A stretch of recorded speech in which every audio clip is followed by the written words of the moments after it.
through, and competing on the senior level is just the first thing I get, and I want to keep competing on the senior level. Sure. And Stefano, you talked about, having a mindset and just looking ahead. How important is it, especially during this time, to be able to compete at senior nationals and have an event like this? And how important is it to compete as much as you can in such a downtime? Um, I would say it's pretty important. I've been focusing a lot on my practices and then getting ready for college season, and then my ultimate goal is to be like an Olympic and world champion. So I'm always focusing on those are my main goals, and then these are just little steps helping me get to those goals. Sure. And Emily, you too, right? You went to senior nationals, you wrestled at Beat the Streets, and now here. How important is it to get competition when you can right now? It's always really good to compete. I love competing, and it was great to compete at Beat the Streets because a lot of people hadn't competed in 6 months, and so it was a good experience to just have that different preparation, like something specific to train for. And so it was awesome to compete there and then senior nationals and now here. So Emily, competing at Beat the Streets probably felt a little bit different than competing in a big tournament setting. It was an event that'll be a little bit like the event tomorrow, a small event, not a lot of fans around. How did it feel competing in that kind of an event, that kind of an environment, as compared to a more traditional tournament setting? It was a really cool experience overall. I always prepare the same way for any tournament, any competition, but I'd say the overall experience was a lot. It was just different. It was really unique, and it was a great experience to be a part of that. And now I'm able to be a part of this, and it's just been a lot of fun so far. Sure. Stefano, coming into this event, how familiar were you with not just Emily, but maybe her style and her tendencies? And did you prepare, specifically for her in any categories? You don't have to necessarily spell them out if you did, but I'm just curious. Yeah, since I got out of quarantine, I was making sure I was like preparing for all her attacks and her ties with my coaches and my teammates. So I know what I had to work on, and I think I did it correctly. So I guess we'll find out tomorrow. Sure. And Emily, did you try to familiarize yourself more with Stefano before this? Were you? And is there any kind of same kind of question, any game planning or being at least aware of your opponent's tendencies or where they're good? Yeah, I got my hands on her at senior nationals, and now I know a few more things that I need to work on and do better, and just more focusing on my offense. And I know what I need to adjust for the competition here. Great. Emily, I'm curious. You mentioned Pinnacle, and man, the Pinnacle crew had a really nice weekend at Super 32. I don't know if you were following that along, but what's going on up there at Pinnacle that's making people have so much success coming out of that program?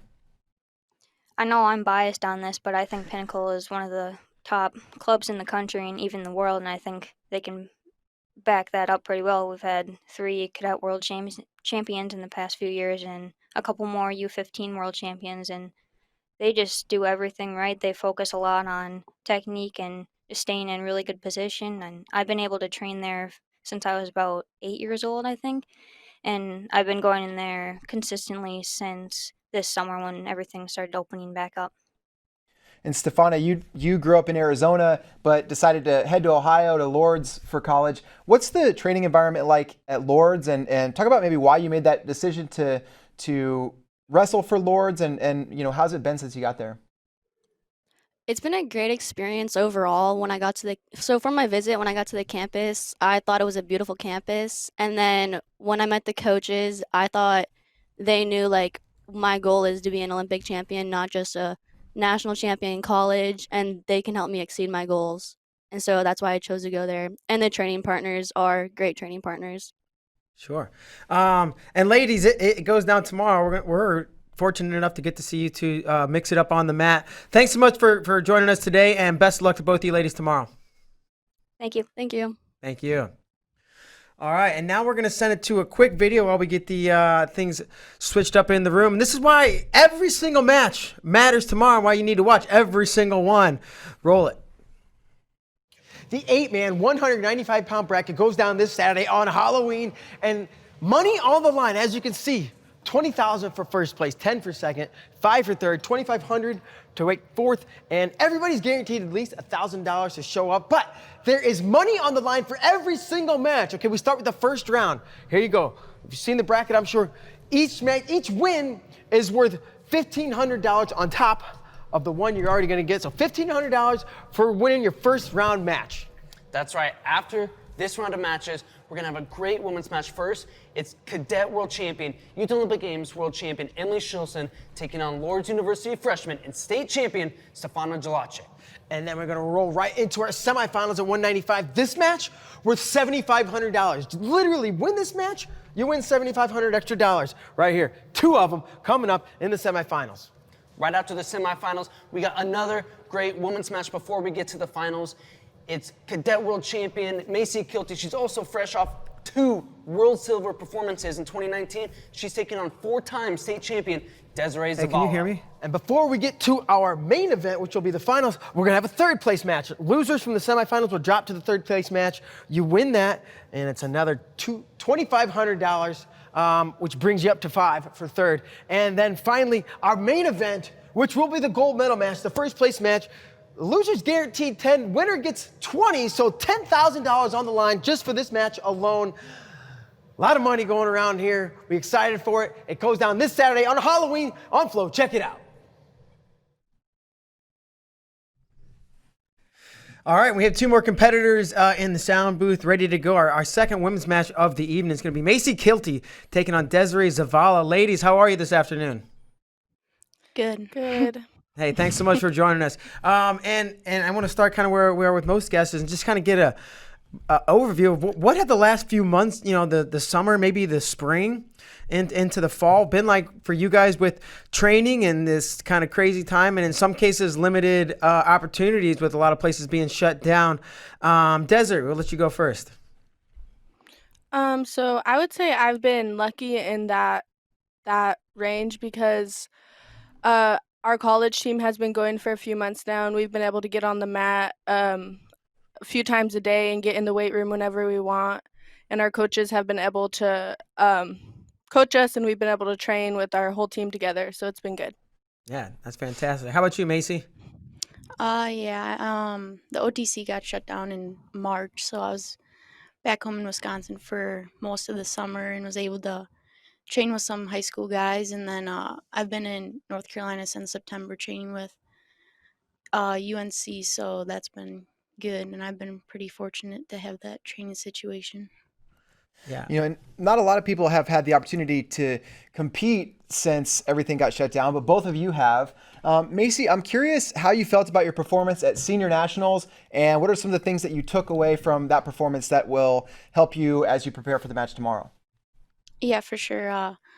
I went into the tournament feeling the best I've ever felt physically, and my preparation was good. I felt really confident going into the tournament, so that wasn't a problem. But my first 2 matches, I was able to get to my tacks and finish with my lace, and so they're quick matches. But that finals match, I found some things that I need to work on, so that was good to learn those things right now, and hopefully fix them moving forward. And in the room with my coaches, I've been working on it already, and yeah. Okay. And Desiree, you got a chance to compete in September at the NLWC event, and it was an event that, probably will feel a little bit similar to this one, not a traditional tournament format, but, a card with a few matches, no crowd. What was it like competing in that environment? And do you think competing in that environment was different than a regular tournament? And if so, do you think an advantage that you've competed somewhere similar to what you'll be doing tomorrow? In my opinion, it was definitely a different vibe. Like they had elevator music playing in the background of like fake fans cheering. It was really weird. But when you get out there, I feel like wrestling's wrestling, and it doesn't matter where you are, what's around you. You just kind of pay attention to the match and you're wrestling. So I feel like a match is a match. It didn't really make that big of a difference.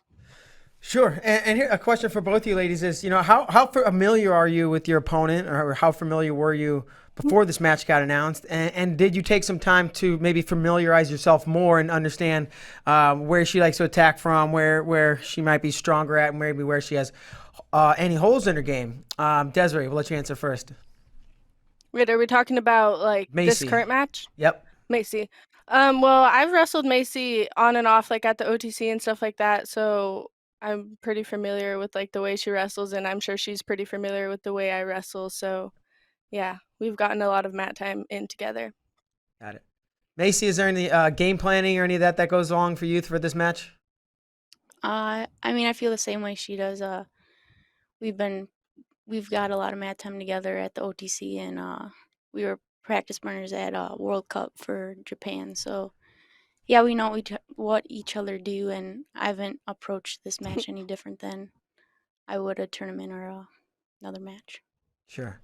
All right. So in addition to your match and the match that we'll have between Shilson and Jelassic, we also have, of course, this 8-man bracket. And I'm curious to know from each of you, do you have a prediction about who you think is going to win this whole thing? And let's start with you, Macey. I got Gabe Dean. Okay. How come? What do you think Gabe brings to the table that'll help him win?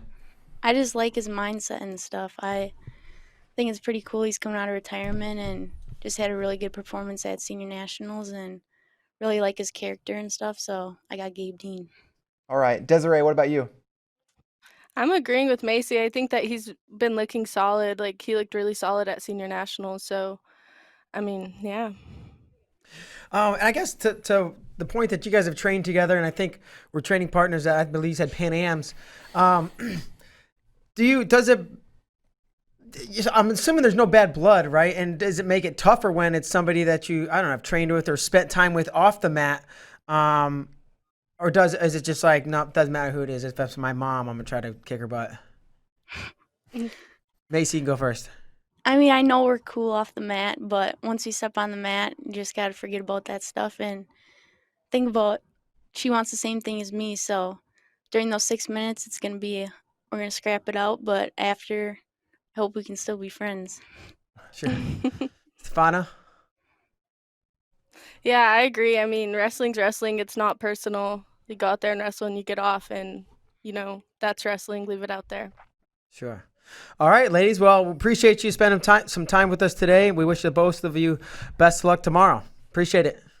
Thank you. Thank you. All right, thank you. All right, and now we're going to transition into our first match. And before we get to that, we'll see a couple of, get a little bit of a video to get us hyped. We're going to see Shakur Rasheed and Keith Gavin. Excuse me. Let's roll it. Tag on the outside, single leg Shakur Rasheed of Penn State.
Okay, and we're back.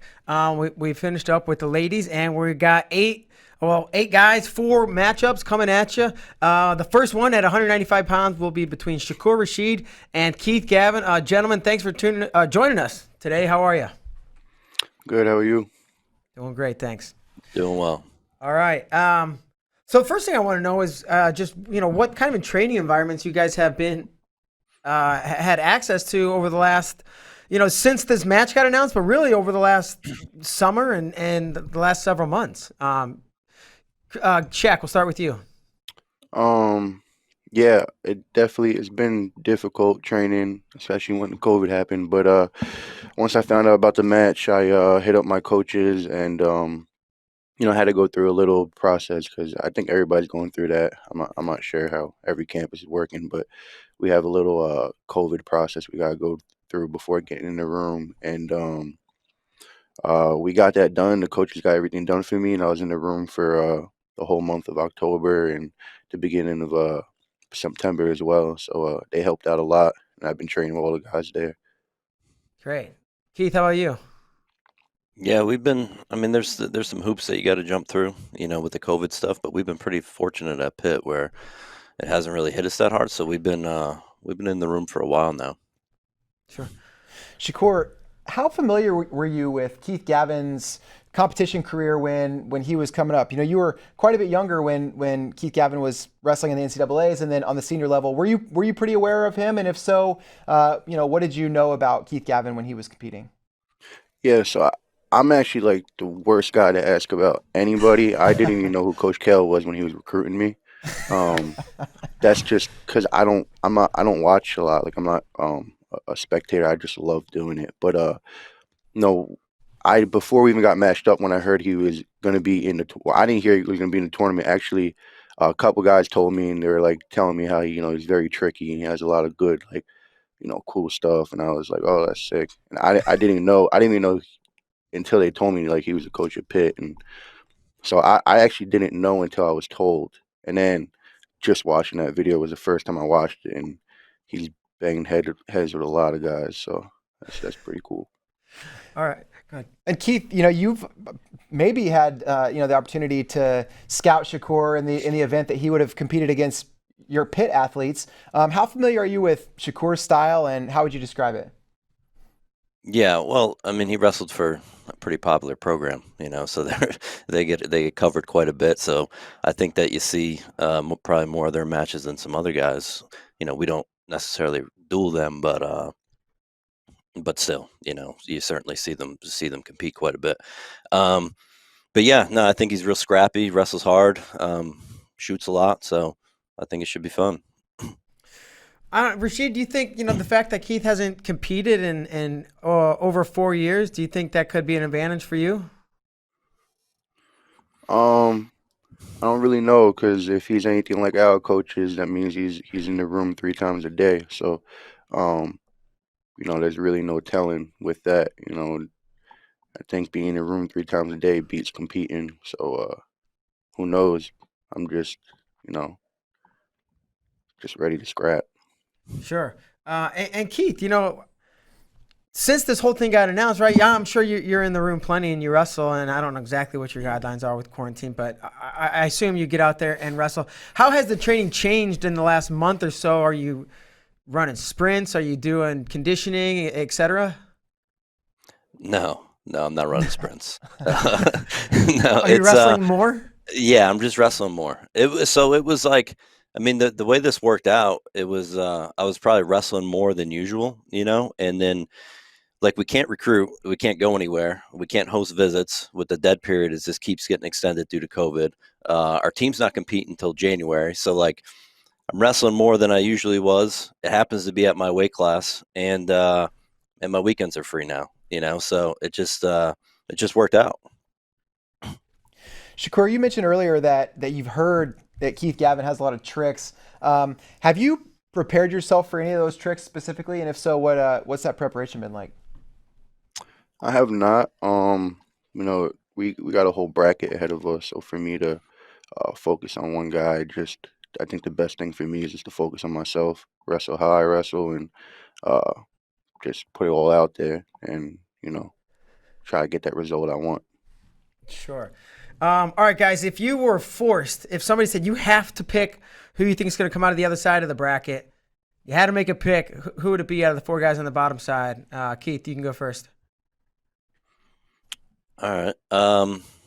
I'd probably say Miles. I just think he's probably the best wrestler, as far as skills go down there, and probably has the most experience in freestyle, I think.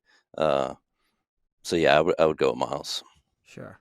Shakur, how about you if you had to pick somebody between Nate Jackson, Sammy Brooks, Miles Martin, and Drew Foster? Yeah, I'd probably go with Miles too. Probably go with him or Nate. Just Yeah.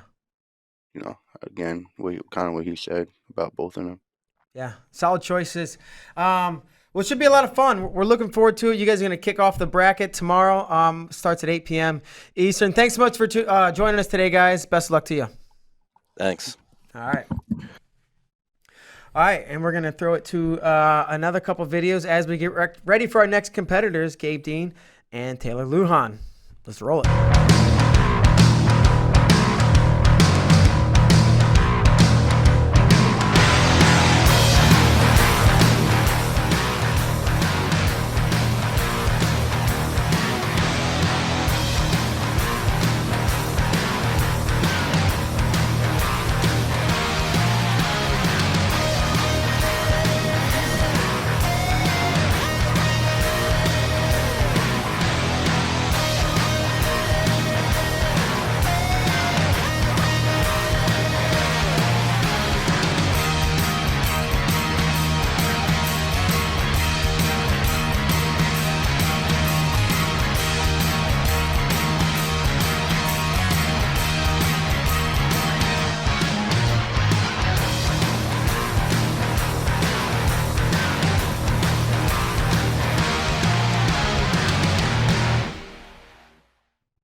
All right, we're going to be joined now with our next set of competitors at 195 pounds. It's going to be Gabe Dean and Taylor Lujan. Gentlemen, thanks for joining us today. How you doing?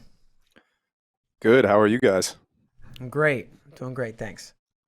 So first question is a pretty simple question, but what's the training situation been for you guys over the last couple months, if not few months? And then, what have you guys been doing since Senior Nationals, which wasn't all that long ago, training wise? And we can start with you, Taylor. The past 3 or 4 months is wrestling a lot with Drew. Nothing really changed. I don't. Maybe wrestling in a few more garages, not wrestling in West Gym like I'd prefer, but and since Senior Nationals, still wrestling a lot with the guys and trying to get better every day. Sure. How about you, Gabe? Yeah, pretty much the same. Yeah, definitely a lot more garage wrestling than facility wrestling. Wrestling out with my brother, Dake, and Scotty Boykin. Just not too much change. Well, actually, no, I can't say that because a lot changed for me. I didn't think I'd ever be competing again, but here I am. Senior Nationals was great. It was great to get just my feet back on the ground and feel all those things and compete again, just to get back in that kind of system to help prepare for this, and having a few more weeks of training under my belt and a competition under my belt, a lot more prepared this time around. So. When it came time to pick spots in the bracket, Gabe, you had the last pick, so you got to kind of go wherever you wanted, and you picked that matchup with Lujan. How much did that have to do with the results from your match with Lujan at Senior Nationals? Well, quite honestly, I didn't, I picked it more for the fact that I actually really liked the way that Taylor wrestles. He wrestles hard. He comes out. He scraps. Good hand fighter. Got great offense himself. So I actually was looking forward to the challenge more than anything. And I've coached against him a little bit, and he's a tough guy to prepare for. So really, the challenge to me, and the respect for Taylor and what he's been able to do is what I was looking forward to the most. So. Taylor, that match at Senior Nationals didn't go the way you wanted, I'm sure. What have you learned from that match that will help you to prepare, or that has helped you to prepare for wrestling Gabe tomorrow? Gonna have to pull the trigger. He's a good wrestler, 2-time national champ. Like, can't take nothing away from in that sense. But big, strong guy. Not gonna be able to wait and feel things. It's gonna be pulling the trigger and letting the fur fly. That's what we like to see. Gabe, you entered, Senior Nationals on short notice, kind of to prepare for this. Does this competition feel any different than Senior Nationals did? Maybe more more normal? I know you haven't been doing it for a while, but physically or mentally, does it feel any different? Yeah, I mean, I think I'm a little bit more settled in. I had no idea what to expect from myself personally, just being in competition after 3.5 years.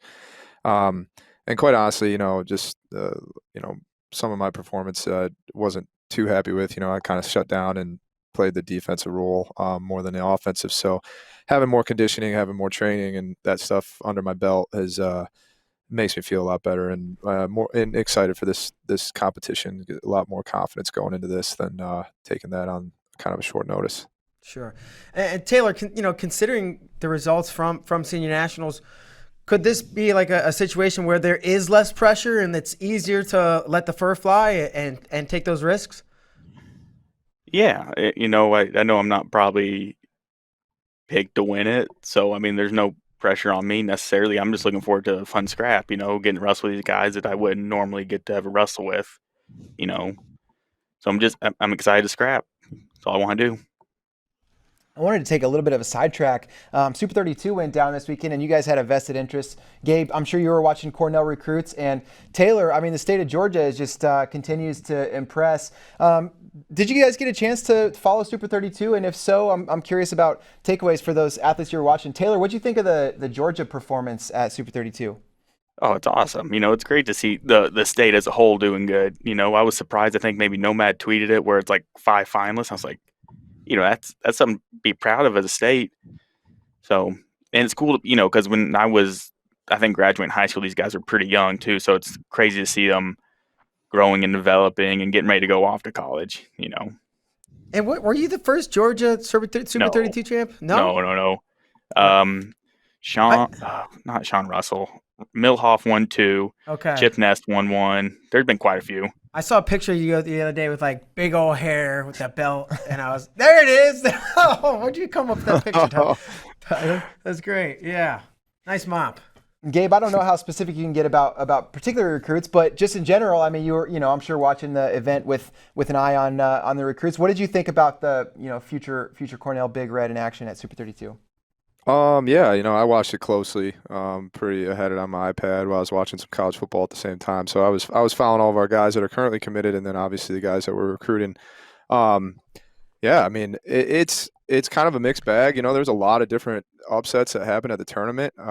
It's crazy to see how deep and tough that tournament has gotten. I mean, it's always been really hard, but I just feel like it gets better and better every year.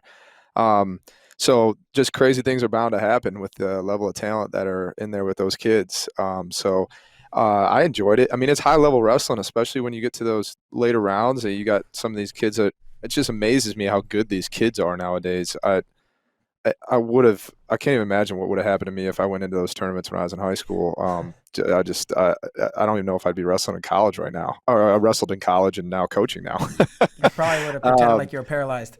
Yeah. No, definitely, Bader. That definitely would have happened a lot more. So it was impressive to say the least. And I think the future's bright for Cornell and the kids that we're bringing in, not just high talent, but also great character. So. Looking forward to what we have in store. Awesome. And one last question for you guys. If you were forced, if you had to pick who you think's going to come out of the bottom side of that bracket and make the final to face essentially probably you. Both of you probably would imagine yourself being in the finals. But if you had to pick somebody coming out of the bottom half, who would you pick? Taylor, I'll start with you. Drew. As soon as I said Taylor, I had a feeling. I was like, yeah, duh. Of course he's going to say Drew. All right, fair enough. Drew Foster's your pick. Gabe. Man, wow, guys, put me on the spot. I'd like to wrestle Nate again. Just because the way they went in the U.S. Open Finals. Like I said, I wasn't proud of that performance, so I'd like to wrestle Nate again and open it up a lot more, and definitely be a lot more fun to watch for the fans. One more thing, Taylor. If we saw a final between you and Drew Foster, I got to know how that would go. What I heard from Mike Mal is that in a workout yesterday, you didn't run around the mat. You walked out to the center, you slapped hands, and then you ripped off a headlock in like the first 5 seconds of the go. What's a match like with you and Drew Foster look like? A lot of lefty headlocks. Drew has he's actually not bad up top. We've been working on it. So like before every workout, I'll do a lefty and then a righty, and then he'll do a lefty and a righty. But we used to do that. It's like back in the compound, we watched some person overseas and they would just rip these headlocks and like feet over the top, and you'd smack your back real hard. So we just got in the habit of doing that. Because me and Bryce Start used to hum it. And I'd jump into it too, so it made a little louder pop for people to see. Yeah, that's great. Yeah, watch out for that left-hand headlock. Oh, man, I'm not going to leave my hands resting this time. No way. Yeah. All right, gentlemen, I appreciate you take some time to chat with us, and super excited to see you two scrap tomorrow. Best of luck. Thanks so much. Thanks for having us, Peter. Thanks, guys. All right, so that's going to complete the top half of the bracket. We're going to move into our final couple matches. The next one coming up is going to be Sammy Brooks and Nate Jackson. I believe we got a video to roll when we're ready. Nate Jackson and Sammy Brooks are wrestling in the very first round of the FloWrestling 195-pound 8-man challenge on Saturday. These two are pretty much only capable of wrestling entertaining matches. The rivalry goes all the way back to 2016 when they split at Midlands. Jackson wrestling for Indiana and Brooks for Iowa. Nate wins on the front side, but Brooks comes back and wins 10-5 for third. At the Big Ten Championships, the two put up 19 points, with Brooks winning 13-6 en route to his second straight Big Ten title.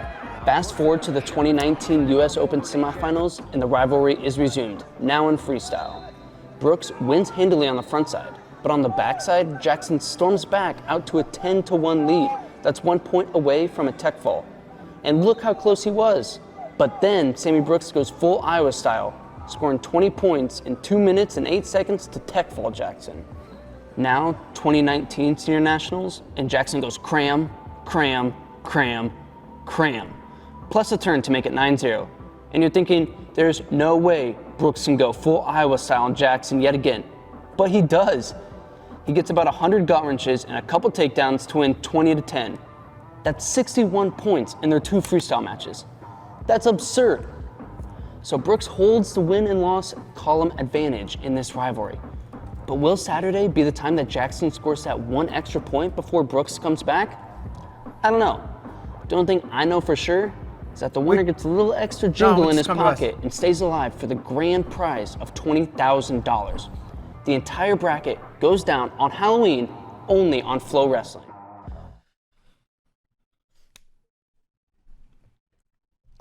All right, we're back with essentially the bottom half of the bracket here at 195 pounds. Super excited for these next two competitors. Sammy Brooks going to be taking on Nate Jackson, and we got him here in the booth with us today. Gentlemen, how we doing? I'm doing pretty good. How you guys doing? Great. Good. Glad to be here. All right, thanks, guys. I just want to kind of start with a simple question. I'm curious what your training environments and situations have been like over the last at least couple months, and how consistently have you been able to get into a room or multiple rooms? Nate, we can start with you. So yeah, in Jersey, it's been weird just around the landscape, but for myself, I've been doing pretty good just staying on a mat. I have a mat at home, so never really any excuse to not be ready and whatnot. And we've been grinding pretty hard, and it's been some guys coming in from out of town just to keep me sharp and keep me ready. So I feel like I'm just as prepared now as I've ever been for any type of tournament. So pretty excited to get out there. Sure. And Sammy, how about you? Yeah, same. I think it's something that wrestlers do pretty well is you adapt when you have to. And so there was a little bit where we had to make adjustments to find wrestling space, and we did it pretty quick. And now we're the HWC is allowed back in Carver as of a couple weeks ago. So our training's pretty consistent now, and we're right on track with where we usually are. Sure. Nate, you had a good, impressive performance at Senior Nationals, made the finals, and then really close match with Gabe. How'd you feel about your performance at Senior Nationals, and are there things that you've taken from that performance that are going to help you tomorrow? For sure. So there's things that I definitely learned. How do I feel about my performance? It was really good to get back out there. I felt strong. I felt fast. I don't know. I don't put too much stock into, each individual match. I kind of look back at it as a full body of work, and this is a marathon. We're all getting ready for the Olympic team trials, so there's so many adjustments that are going to be made from now until then. For myself, I felt fine. I felt like I'm where I need to be, and then it was back to work. So there's no time in between. No lull. No looking at what I've done. It's been work. So just kind of trying to continue that work. This is a part of the process as well. So excited to get back out there and continue the marathon. And Sammy, for you, Senior Nationals was in kind of in your backyard there in Iowa City. What went into the decision to postpone, wait to compete until this tournament instead of throwing your hat in the ring at Senior Nationals? Yeah, we thought about it. Of course, you're always hungry to get out there, especially when it's close and you're going to be able to get some good matches. Just sat down with my coaches, and I'm qualified for the Olympic team trials already. I already have that spot. So we were just looking at, what is the best plan for me for the ultimate goal. Everything leading up to that is really just in preparation, and just timing wise, it wasn't what was right for me. I knew we were going to have, or at least I thought we were going to have this coming up. I don't think it was quite like it was when it was in the works still. So we knew I would be getting plenty of matches, and this is some pretty high level competition we have here. So we were just, gearing up for this. Sure. And you guys have wrestled before a handful of times. The last couple, Nate, you got out to a big lead, and Sammy's kind of flipped the tides on the second half of the match. Has there been, any focus on that, whether it's making technical or tactical or mental adjustments to close out a match? Yeah. So it's been a lot of adjustments. People talk about like rivalry. I don't think it's much of a rivalry. I beat Sam the first time he wrestled, and every time I wrestled him since, he's beat me. So I'm excited to get back out there and compete against Sam specifically. I think this is a big match for me. I think that I do put a lot of stock into it, and I think sometimes I come out a little too hot. So just being even and wrestling and winning the match, So I've been there before. I do it in the room all the time.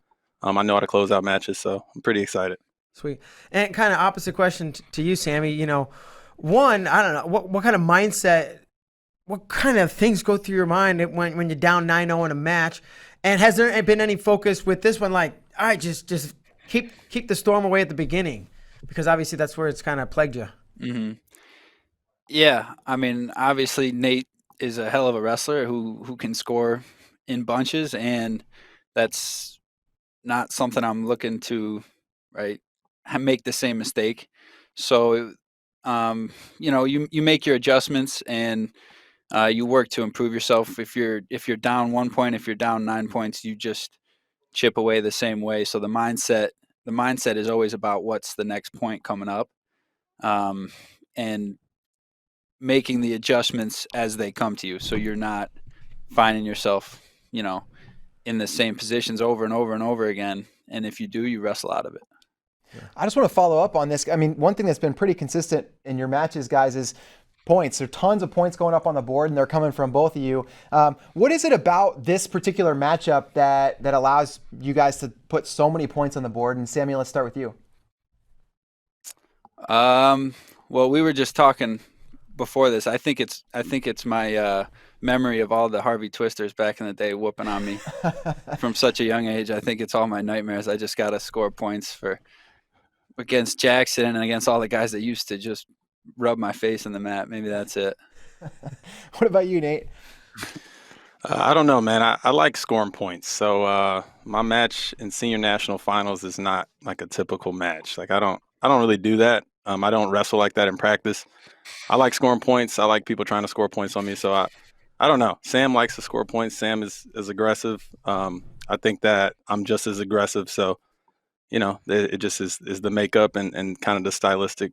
You know, that's kind of what happens when we step on the mat against each other. Sure. Guys, if we forced you to pick, if you had to pick who you think is going to come out of that top half of the bracket to face either of you two in the finals, who would it be? And Sammy, let's go with you first. I think it's tough. These guys are good. If you're gonna pick a favorite, you probably have to go with Gabe Dean. But I don't know. That's the great thing about this matchup, this tournament, and this sport in general is that, you know, any of these guys are easily capable of coming out. Keith Gavin has such a, you know, impressive set of accolades. And then Shakur and Lujan, they're both hungry young guys who have a ton of talent. So I really wouldn't be surprised with any of them. But if you were going to force me to pick, I would probably choose Gabe. I'm not forcing you to pick, but thanks. Nate, same question. Yeah, so I kind of look at that first match. It's going to be pretty telling. I think that Shakur against Gavin is going to be interesting. Gavin hasn't wrestled in a while, so I'm kind of interested to see some of the adjustments or what he looks like now. I used to watch Gavin when I was a little bit younger, so it'd be interesting to watch him wrestle against a guy who's closer to my age. And Shakur, you know, he's been battling against a lot of guys in his room, and I'm sure he has some tricks. And I think Gabe is gonna beat Taylor unless Taylor makes a big adjustment. Taylor has a lot of technique, so that'll be an interesting match. And then I don't know. So I think if Shakur beats Gavin, then I'm going to pick Dean to make the finals. And I think if Keith beats Shakur, I'm going to pick Keith to make the finals. Either way, I'm pretty excited. I would love to wrestle either one of those guys in the finals. So, yeah, I like it. Great analysis. Yeah, and thanks to you guys for both taking a few minutes to chat with us today. We wish you both the best of luck tomorrow, and definitely look forward to watching it. Thanks, guys. All right, thank you. Thank you, guys. All right, appreciate it. Okay, so we got one more matchup to talk to our competitors. That's going to be the last quarterfinal, Miles Martin versus Drew Foster. And let's take a look at these little promos.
All right, we got our final competitors from the 195 8-man challenge.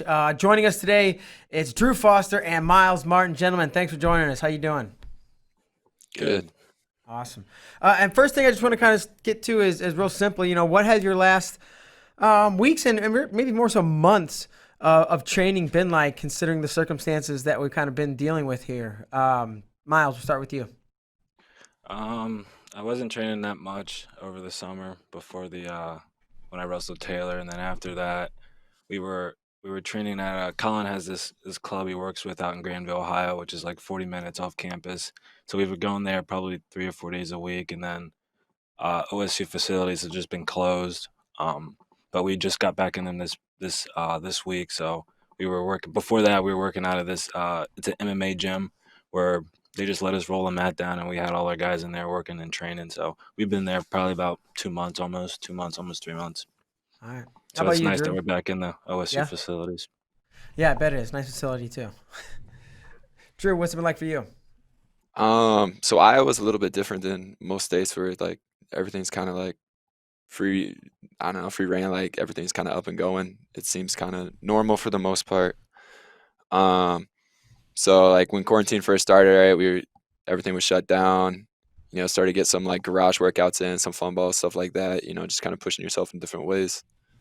And then after a while, we were able to start getting him at the USA Mat Club with the Kellys and just working out there. So me, Lujan, and some of the coaches were able to get some work in, start wrestling. So we've been at it for, consistently.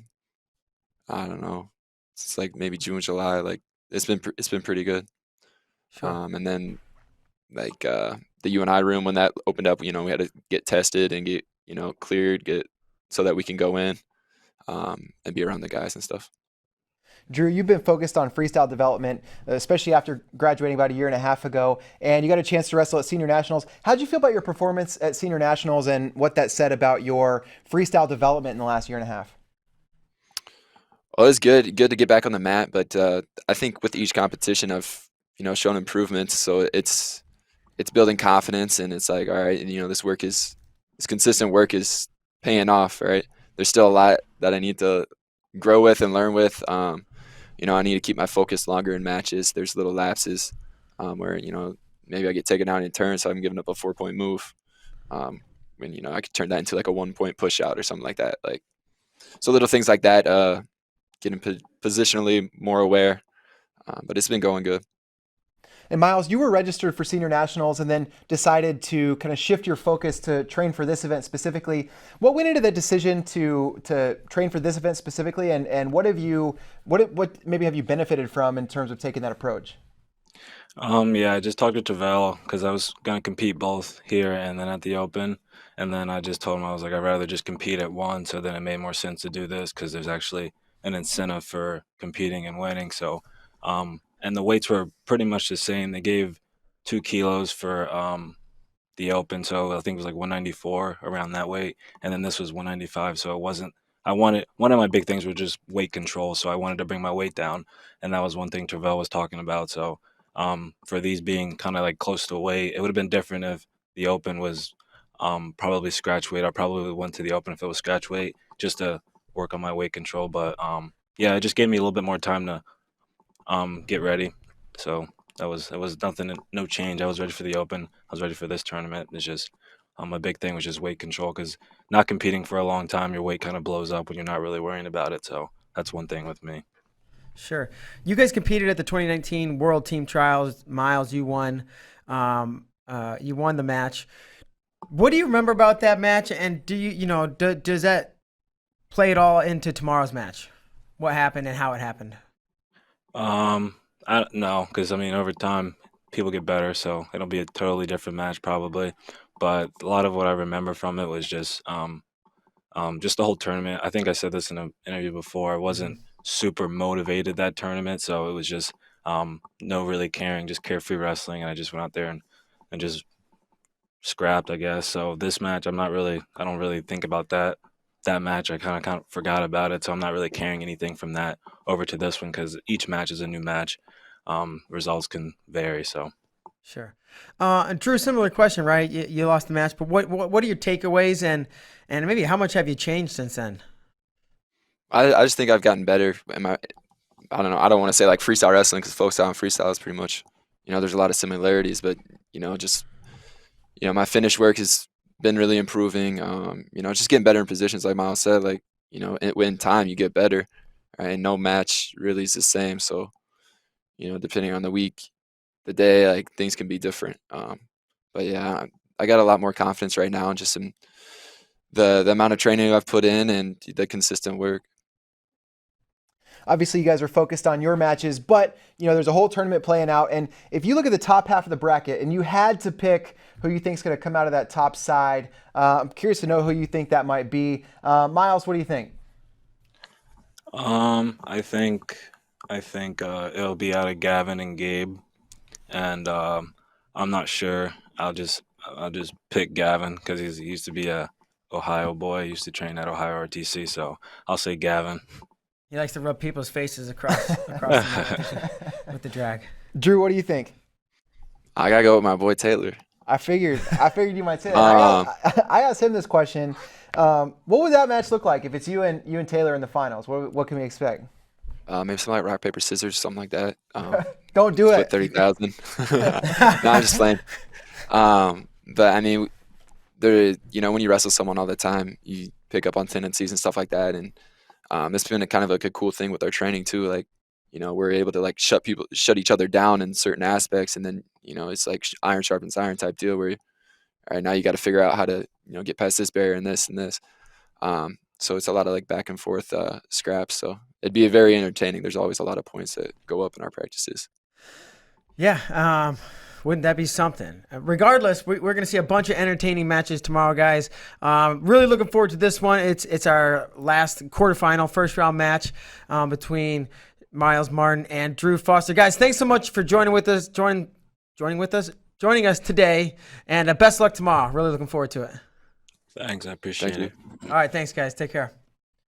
All right, Brady, that's gonna do it. We've talked to the 2 women's matches. We talked to all 8 men's freestyle first round matches. Well, all 8 competitors, the 4 first round matches. And let's take one more look at this bracket. There you see $20,000 to the winner: Shakur Rasheed versus Keith Gavin, Lujan Dean, Jackson Brooks, and Martin versus Foster. That's kind of how it goes down. And if you think about the picks, most guys were picking Gabe to come out the top, and I think we had a variety, but a couple Miles coming out of the bottom. And a lot of these guys say, oh man, it's either going to be, this guy or this guy coming out of top, or this guy or this guy coming out of the bottom. And then we get to see one of those guys in the finals match. But I'm so glad we have a third place match too, because these matchups are incredible. Like, so when we get, we'll get to see half of these guys wrestle 3 times. So can't wait. It's going to be awesome. Yeah. So it goes down tomorrow, 8 p.m. Eastern, right here live on FloWrestling. Thanks so much for tuning in today. It's the 8-man challenge right here on FloWrestling at 195 pounds. We will see you guys then. Take care.